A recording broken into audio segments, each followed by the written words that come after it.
Erin Hatzikostas is a former corporate CEO turned two-time award-winning author who... Ralph, can you just let them hear me speak first?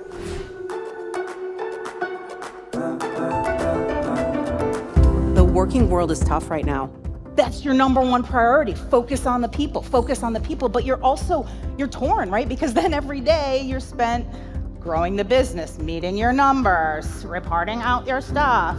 And you're like, but that's not what I want to work on, but that's what I have to do. And that's what's so exciting about what we're going to talk about. We're going to talk about how authenticity is the same strategy that's going to help you focus on your people. And it's also going to help grow your business because it's going to differentiate you. It's going to make you intriguing. It's going to make you magnetic. And you're going to kill two birds with one stone.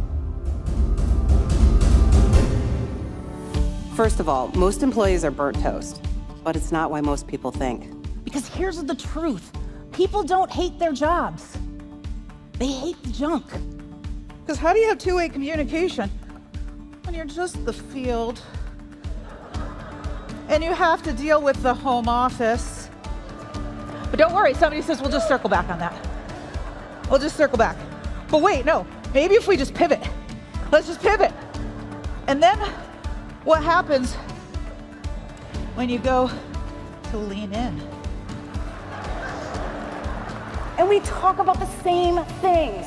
We talk about networking, we talk about sponsorship, we talk about executive presence. But we don't talk about the thing that is really holding us back. Secondly, most companies are all doing business the same way. They're using the same old corporate playbooks and industry speak. It's in your buzzwordy sales pitches and presentations, your 83-page PowerPoint deck with your fancy fonts and your fancy bullets that sound really, really smart. But they leave your customers and your prospects not really that intrigued, not really leaning in. And look, I'm not gonna stand here and tell you if you are one of those people or your company engages in these types of practices that you're doing it wrong. But I am going to tell you, you're missing a huge opportunity. Got it. Now can I talk about the cool things you've done? Not yet. We're just getting to the good part. And here with some simple but powerful steps to make authenticity your secret weapon to being successful at work, we welcome to the show leadership coach Erin Hatzikostas is with us. Authenticity isn't just a permission, but it's actually a strategy, as weird as that sounds. It's at the end of the day, authenticity, it's actually not about you. It's about the connections and the trust and the intrigue that you build with others, which then gets you great results in what you're doing. You probably hear all the time, bring your whole self to work, and we have to be authentic at work. And you're like, yes. And then you're like, wait, does that mean that everybody else is going to come into work just like authentic being themselves as well? Because that's not going to work out very well, right? Well, what you're thinking of is not authenticity. What you're thinking about is something I call faux-authentic.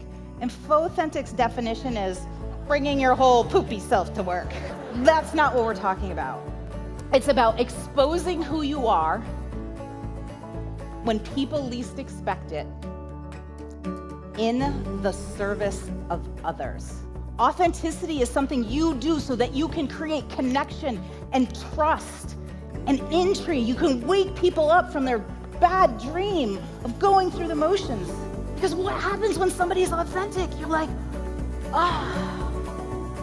and it gives you permission to take down your guard. It gives you permission to be more innovative and not worry about what you're saying. It gives you that thought that says, I feel immediately connected to them because, oh my gosh, thank God they're not perfect, just like me. Authenticity isn't rainbows and unicorns. The research we conducted proved its impact is quantifiable and incredibly positive. Companies where there's a high practice of authenticity, trust was 6 times more.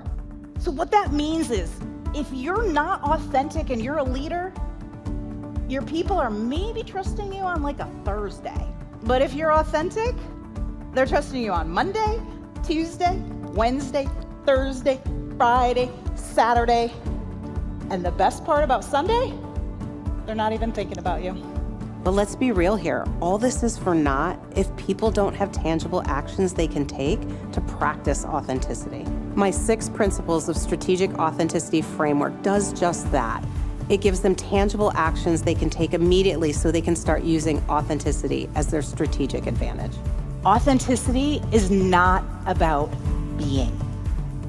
It's about doing. Okay, Erin, can I tell them now? Yeah, go for it, Ralph. Just be authentic. 10-4. Even though Erin failed miserably in her first career as an actuary, she went on to become the CEO of a 9-figure company. She crushed it. They tripled earnings and employee engagement went up 15%. So then she got obsessed with spreading her strategy everywhere. She's written 2 best-selling books and has won 4 literary awards. Her TEDx talk was a top 20 watched in 2021, and she's the co-host of a top 2% globally ranked podcast titled Because Work Doesn't Have to Suck. Great job, Ralph. Thanks. Let's describe yourself, your authentic self, in 3 emojis. Party person? Okay. Eye roll. I use that one all the time because I hate bull. Mm-hmm. And poop emoji. Oh.